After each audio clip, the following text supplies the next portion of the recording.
theaters in Parklands, and we standing here at the Crown Plaza Hotel in Upper Hill are viewing the exact live surgery as it happens. But that's not the only thing. It is an audio-visual link. So the audience that is watching this surgery can ask the surgeon direct questions which he can at the same time reply to. So it's all live, it's all great, but it takes a lot of doing to achieve this. From the look of things, it looks like it's quite an expensive venture. How expensive is it?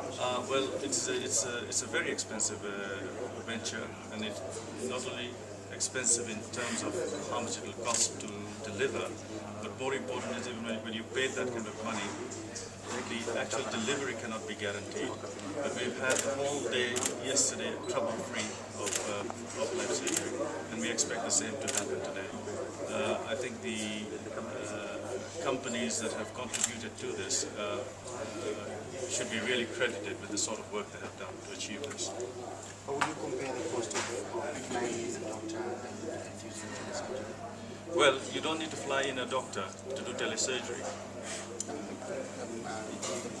Yes, but So now we have this here because we are in a conference setting. But if we had a patient, let's say in the United States, with a similar problem, and that doctor wanted to tell us how he was doing that particular kind of surgery, a telelink on the website would actually show us exactly how that happens. But this is a conference setting, and this is one part of a conference that people can come and watch if they get tired of listening to the plenary sessions, for instance. Have there been any serious challenges in implementing this? Oh yes, I mean it's not something that can be. It's like a baby, you know. It takes a long time for the baby to develop and give birth, and you want to have a perfect baby at the end of it. So a lot of hard work has gone behind the scenes to achieve this over the last few days and weeks, in fact. Yeah. So this is the first university hospital, the first one to start telesurgery? Well, in Kenya, this is the first. Okay, so what's your general view of how do you look at telesurgery in the future? Well, the fact that this has been done, we know that we can achieve it, and it can be very beneficial to the health services in Kenya itself. I mean, if you have, for instance, a patient in Kisumu who requires a certain type of surgery, and you have everything except possibly the experience with telemedicine. If the images are beamed to a person or a consultant in Nairobi, real time, the patient can be guided through emergency procedures that can save a life instead of transporting the patient over here, for instance. But that is an extreme example. Maybe generally about urology, you as a urology consultant, is that a big problem in Kenya? What is the state of such a problem? You mean urology? Yes. Urology, like all the rest of the body. I mean, we specialize in the field of kidney and bladder and prostate diseases, and it is a major problem in Kenya. You know that the issue of prostate cancer, for instance, has been highlighted by very prominent people in this country, and it is a real problem in our country with the urological diseases that we have to tackle. What is your rating on the success of operating both using the telesurgery system? How successful is it in terms of making sure that the patient is attended to as it's supposed to be? Actually, you can see behind me what's happening, and you know, when something is being televised, you actually want to be so perfect because everybody else is watching. So you are actually more careful in doing things that you are doing. Yeah. There's never been any reported cases of any inconveniences in terms of coordinating both the doctor from where he is and the doctor operating in operation. No, the operations can only start, and the transmission can only start when all these coordinating issues have been sorted out before. Yeah. But when you're doing the surgery, as a surgeon, you're aware that lots of people are actually watching you. So normally this is done by the expert. So it is a good training tool.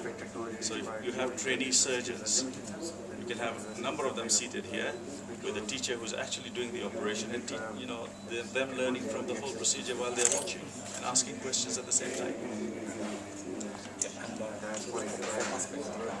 What would it have cost the medical support to influence the skills you are concerned with? It is a difficult question because at the moment I do not know how much it has cost our sponsors who have made this possible. But I reckon that if telemedicine develops better, we'll be able to achieve this at cheaper rates than what we are doing now. So it's a difficult question. I cannot really answer it clearly for the moment. What about in terms of, as a patient, how much would it cost me to go for this surgery instead of traveling? The comparison on the cost of traveling and everything, and the cost against me having my surgery conducted for me. Yeah. So I think I can now understand where you're coming from. We need to distinguish two things. The surgery that you're seeing on the screens behind me, they can be done by the Kenyan surgeons as well. It's just that we have experts in certain fields coming to do certain operations for us for this conference alone. Okay. All the Kenyan urologists can do a lot of the surgery that is being portrayed here. So this is a learning tool, mainly so that more people can at one single go can see how to do things the right way and learn the tricks of the trade from the experts. It is the easy way to go when I'm in Kenya instead of traveling to the US to go for the expert who is in the US who's being televised. Yeah. Sorry, I can come again? It will be less costly for me to go for surgery in Kenya with the doctors in Kenya than traveling cost, air ticket going there, and then all the accommodation and all that stuff. Sure, that goes without saying. But we're still mixing two issues here. Telemedicine is for training and learning. Okay? It helps us to train, it helps us to learn. Okay? But in spite of telemedicine, if you are a person who has the connections and the means to travel to the US or anywhere in the world, you will still travel. That is your choice. No, we are saying Are you getting consent from the patient before you telemize? Oh, absolutely. Absolutely. The patients, in fact, some of them have agreed to have this because we have cut costs for them for the procedure and told them that this is what's going to happen so that the consumable items are not going to be charged to the patient, which normally would be, etc. So this is it's a combined effort on every front. Are you not afraid for the fear of negligence in terms of like maybe you're in the office, you're directing, something bad will happen to the patient? Are you not taking, is it not like ungoverned between the patient line and the doctor? Not at all. Not more than in normal surgery at all. Yeah, one question. Thousands of Kenyans are going to be here to South Africa for procedures.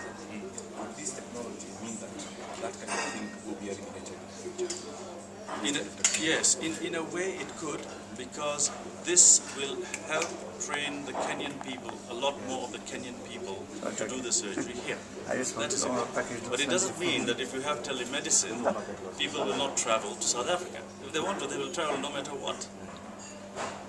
So you are saying, most Kenyans are going through fundraising.